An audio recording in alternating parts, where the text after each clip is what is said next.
Hey, welcome to the follow-up video to our previous 12-month film video. And in this video, we're going to be ranking our films, all of them, all 15 of them. all short films, not Two Cowboys having a very long and drawn. Two Cowboys isn't on there. Because it's a feature-length film and it doesn't deserve to be ranked because it's its own thing. Now, disclaimer, I'm going to be very harsh on all our films. Sorry.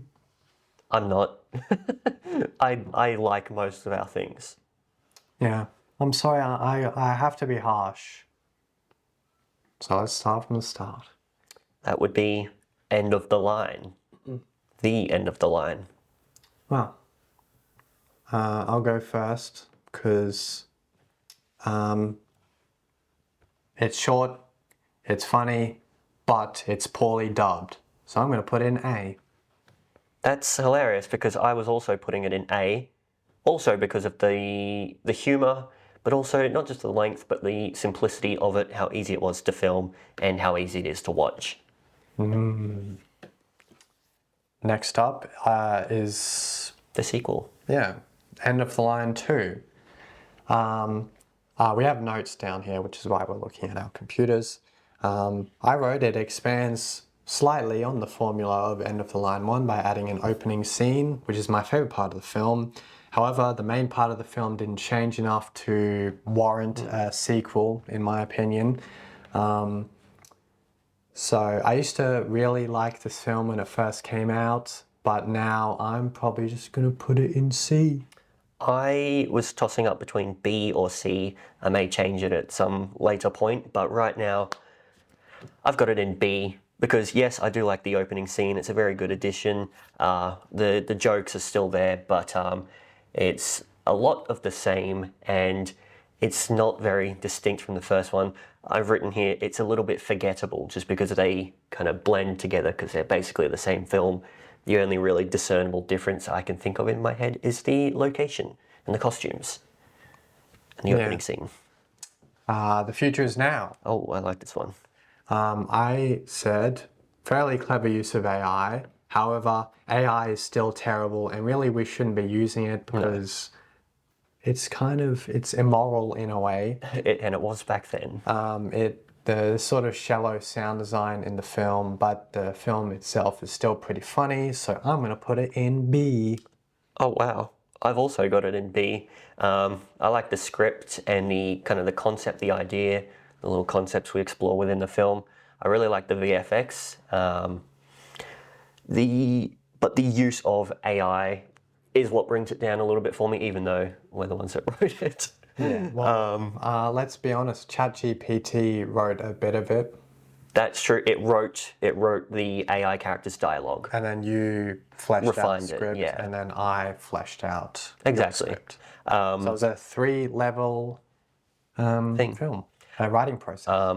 Another thing I dislike is that I'm doing a silly accent, which you'll notice comes up a lot in this as some of my complaints. Because, I don't know, maybe some people find it funny, but at the end of the day, I don't find them funny anymore. So that's too bad. Okay, you can go what's the scoop first. What's the scoop? That's an A. The script's really good, the performance is really good. I'm the performance. And it's a big improvement over the original script that I wrote, which you will probably never see anything of, never see the light of day. It was originally like a 25-page serious film. Now it's like an 8-9 minute long. Still a bit more serious than some of our other things, but still lighthearted enough that it's enjoyable to watch. So for that reason, I'm putting it in A. The only thing that brings it down is that it's literally just a proof of concept. So it's a little bit limited, but other than that, it's pretty good. Now, this is one of the films I was a bit harsh on. Nonsensical story, poor sound design, which is my fault. But I did say that the idea has lots of potential, but What's the Scoop wasn't able to reach that potential because, as you said, it's a proof of concept. The production design and costuming is the outstanding Oh yeah. It's the highlight of the film.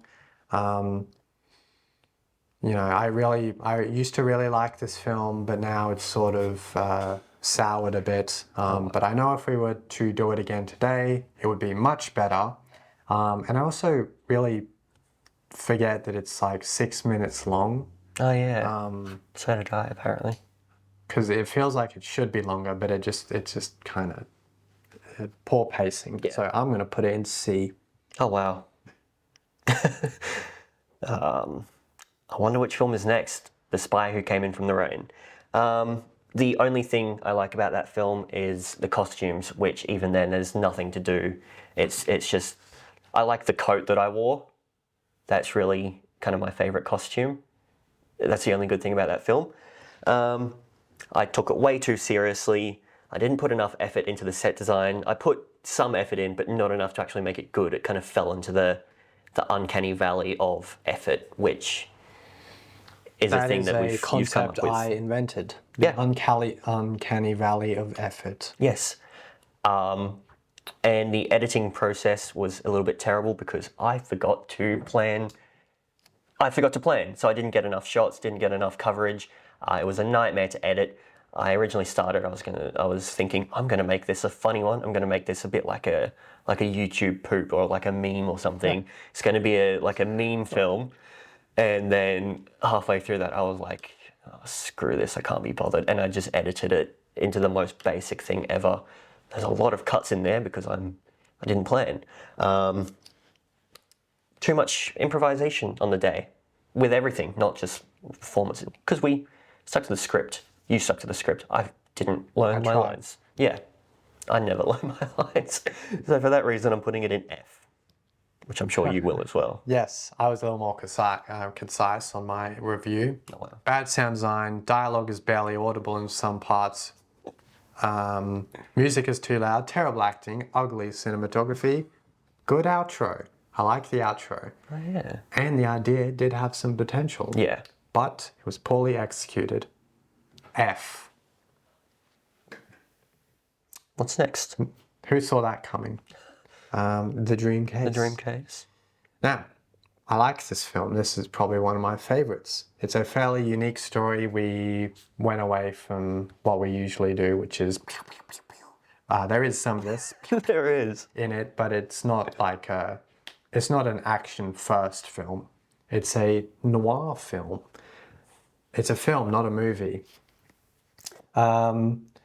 And it includes a super video Christmas message at the end, which I really like. And it's the first film that uses our current logo, which is the Magical Mystery Tour logo. But the sound does, the film does have poor sound for the dialogue, because we just had the microphone on the camera because we neglected to have a boom.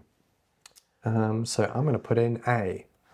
Yeah, I was going to put it into B. There's nothing I dislike with it. I'll go through the things I like. I like the fact that we've made a Christmas film. I like the performances. What's his name? Detective someone specifically. Dixon. Detective Darren D. Dixon. I like that performance. I like that we did a noir thing, which is something we tried to do. I tried to do like a year or two ago, and the characters are actually reused from that abandoned idea, which is probably better off that we abandoned that. Again, I'm doing a pretty silly accent. There's not really anything I dislike about this film. I just feel like I'm going to put it in B for some reason. Next up, Super Video Christmas. Now, this film is what do you want to call it? It's like a medley, a compilation of different films. And it's holiday special. Hit or miss. I think the end of the line skit at the start was pretty good because that's just end of the line. There's a formula to it, and it's hard to get it wrong. The Flint and 84 part at the end was pretty good. It was also the first appearance of Moldy Green Rabbit in an original Super Video production. Thanks, Miss Gallagher. And the rest of the film is pretty boring, I think. So for that, I'll put it in D tier. Yes, I forgot to take notes on this one for some reason. I'm just going to put it in D as well. There's a few things I like. The Washington's 5 segment, Washington's 2. That's really. I don't really have anything to say about this film. Yeah, D tier for that one. All right. Forgot about it. Next up is Gift Raptor, which, in my opinion, it's one of the funniest films we've made so far. Whenever people watch it, they usually laugh at it. It's a very silly film. Most of the jokes land, some of them don't, some of them fall from the 7th story or whatever and explode on the ground and explode into a thing of blood. That's a reference to the film. Yeah. Anyway, what else did I say? And the poorly animated raptor is complemented by the comedic tone of the film, and then it complements the comedic tone, so it's like a loop. It's funny because cycle. the raptor is bad, and the raptor is bad because it's funnier. Yeah. I've put it in. Oh, that's not where it's meant to. Yes, I put it in C tier, not because I hate it, but every time I watch it, I have a good time up until the bits that I filmed because I kind of screwed up on the day. I really like the set, the costumes, the VFX is really good, but there's an exterior shot of the building where what did I do? I didn't focus or something. Yes, it's out of focus. That's all I can associate with this film. So just based on my own personal experience, I'm putting it in C. But other than that, I really enjoyed filming it and acting with the raptor. And it's some very good kind of Jurassic Park stuff, like not even Roger Rabbit stuff, where the CGI is interacting with the environment. Oh yes, That was really good. I like that part. I put it in B actually. Yeah. No, I was staying in C. And I can overlook those the out of focus shots that Carl did because I didn't do them, so I can look at it and say like that's not my fault. Yeah. You can go next for the Next? First for the next one. Time Travel 101. I really like this film. I like the idea, the concept, the format of it being like an advertisement. We've done that kind of thing before. Or did we do? We did Dial D for Doyle after this. So this was kind of our first ad style film. It's like a crappy kind of low budget time travel thing. I like the little twist that I put in at the end and kind of the jokes throughout, the little references, the pop culture things and the kind of time travel sci-fi references. I think, what have I written down? I'm putting this in A, and my only complaint is that I find Tim E. Travel really annoying. I hate that guy, but I love playing him. I just hate him. Yeah, because well, anyway, this is another film I'm a bit harsh on. Whoa. This may surprise you. I say sorry, I don't like this one. It drags on for too long, in my opinion, and I don't get it. The twist at the end is pretty funny though. Because there's always a twist at the end. D. Wow. I don't know. Lots of other people like it though. Yeah, that was one of our first, popular, I think. What is next? Parallel Paranoia. Parallel Paranoia. I like Parallel Paranoia. I've put it in either A or B tier. I really liked the cloning effect, the extensive visual effects work in that. The one thing I didn't like about it was the actual process of filming it because it was me acting against myself, doing 50 costume changes in one day. It was really hot as well that day. Yeah, it was like we filmed in February or January. And I kept doing silly accents again. I liked the characters that I played. I liked those characters returning. I liked the VFX work again with the robot and the portal. The concept is pretty good. Oh, let's stick all these characters in a room. What was it? It was like an anniversary. What even was it? It was the first anniversary Yeah. of End of the Line. So I like it for those reasons, but yeah, I just didn't really enjoy filming it, so I'm putting it in B. Yeah, I say the opening scenes of the film are horrible. I don't like them. It doesn't flow well. But I do like the dynamics between Carl's characters. There's funny dialogue and stuff. But there's not much of a story and it lacks any sort of coherence, in my opinion. And the sound design is also pretty poor. And the film was a pain to edit because there were so many special effects that the DaVinci kept crashing. Oh, and wow. that really annoyed me. Didn't know that. So the film suffered a lot from that as well. Because, I would have put in more effort into sound design and all that sort of stuff. But I just couldn't without DaVinci crashing. And I put in C. Yeah, fair enough. Do you want to do Dial D for Doyle? Yes. It's a silly, nonsensical film, but quite amusing. It is. And especially the part with the homemade UFO. That was probably the part I'm most proud of. So I'm going to put it in B because it's good. I was also putting it in B because of the length of the film and the humour, but mostly kind of the short, snappy. Again, this was our second attempt at like a advertisement style thing, except this one's a bit more realistic because it's only a minute or two. I really like the jokes. So has everyone I've shown it to. The only the negatives that I've put is that it's not as kind of iconic as What's the Scoop, and it's just more like a trailer. Really, it's not an entire film. Doesn't really have a plot. It's just kind of like I said, a trailer for What's the Scoop. Yeah. Like an accompaniment. Yeah. Next up is Discount Time Tours. I like this less than Time Travel 101. Whoa. So since I put Time Travel 101 in D, I'll have to put in F because there wasn't much of a point to it, and that's because it was in the post-parallel paranoia period where we were sort of trying to take a break from the really big, ambitious films and just create really small ones. And Dial D for Doyle was part of that, and so was Discount Time Tours. And I think Discount Time Tours maybe suffered a little bit because of that. But still, it's a film that we made. I was going to put it into B, but I've got a lot of films in B at the moment, so this may be subject to change. I like the jokes, again, mostly because I wrote it. The green screen work is very well done. The lighting is very good in this one.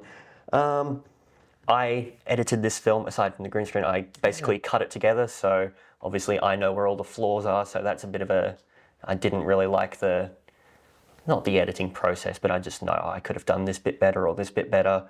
There's no plot in this one either, and it's basically just the same thing as Time Travel 101, just with a different script. Yeah. I'm going to put it in... I'm going to move Time Travel 101 down to C and put Discount Time Tours in B, which I may move down later. It's an interesting choice.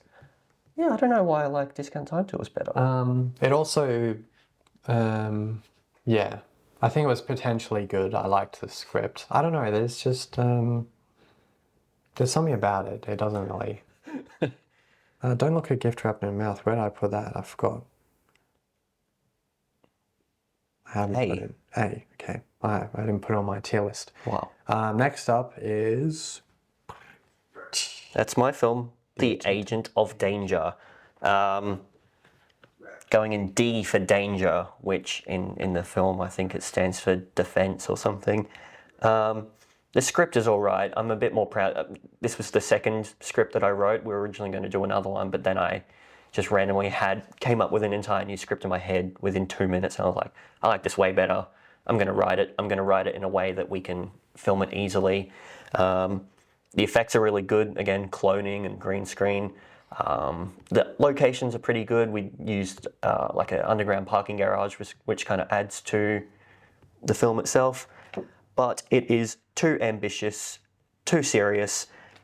Nobody cares about black and white kind of imitation spy films. It's too niche and there's too many characters, which means there was a lot of doubling up. Us, we were playing different versions, different characters, multiple people.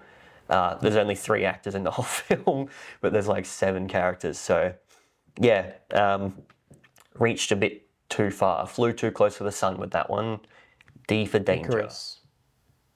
Yes. Now, this is a film that surprisingly I'm less harsh on than he is, because I say that when it's placed within, well, the film itself is bad, but yeah, when placed within the right context, which is bad 60s Yeah. spy television, it's a good film, and I really like it. Intentionally cheap. But if yeah. you're looking at it from the perspective of a modern audience, which Yeah. everyone is because we're all here in the current day, And YouTube. then it's pretty terrible, and I'd give it a C or a D.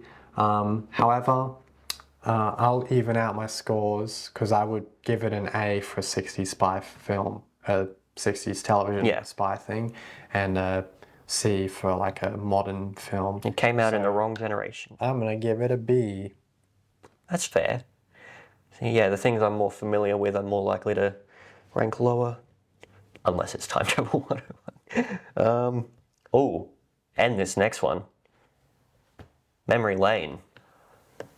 I might go so far as to put that one into S tier because I really like.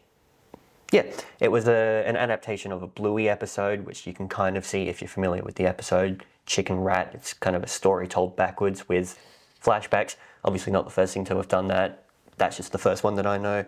The music is really good. The costumes are really good. Actually, I'm going to move it down from S because the resolution to the film could have been a little bit smarter, like more clever, because the whole thing hinges on, oh my God, where's his gun? What's the epic plot twist going to be? Oh, it was in his coffee all along. Okay. And yeah, it's just a little bit of a weak plot, but everything else makes up for it. The editing's also really good, and the flashbacks, and I like the script. That's sort of what I say. I say it's a good film, and out of sequence storytelling isn't something we've really done before, is it? Not really, no. I don't think so. No, Washington's 5. Yeah. And some people find the American accents distracting. I should have said that.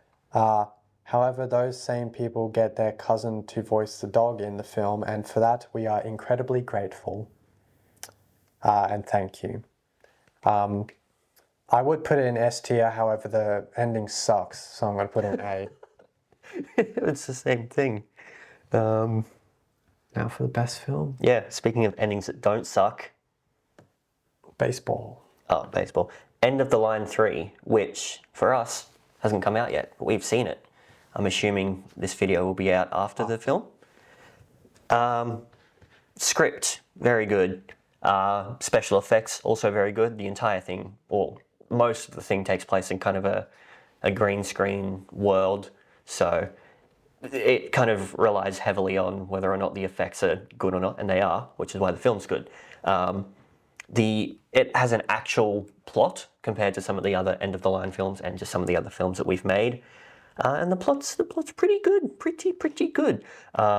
Pretty good. And if I'm not mistaken, it is our longest short film because our longest film is a feature. Yeah.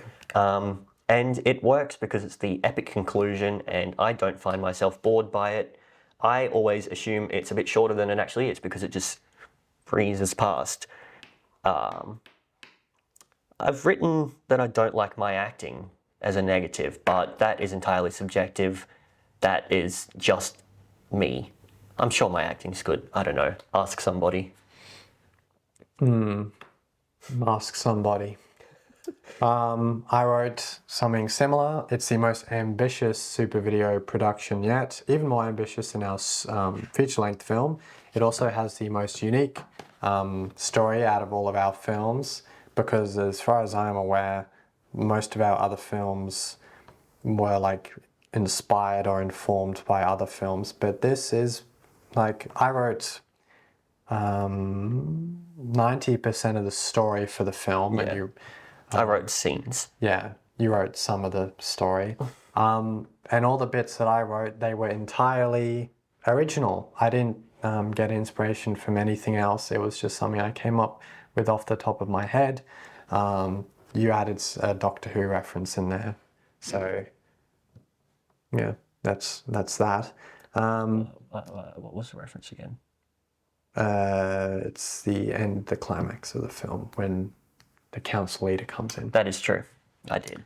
And yeah, in my opinion, it's now the best film on our channel, and therefore it is going in S. S for super video film. S for super video. Can someone explain why tier lists go from S to A? Is that like a thing we're Super. supposed to know? It might actually stand for super. I'm not sure. Who knows? Do I have anything else to say about End of the Line 3? I have lots to say about it, but I can't really think of anything. Yeah, it's my favourite film. My acting's also pretty poor, but Surely you have me serious. not even that part. It's some of the parts where I'm a bit monotone. I was like that in End of the Line 1. Whoa. So I didn't see a problem with doing that again in End of the Line 3. I don't have to be jumping around. It's the character. Yeah. I'm so full of energy. I was so full of energy when we were rehearsing the other episode. I was, and now I'm tired.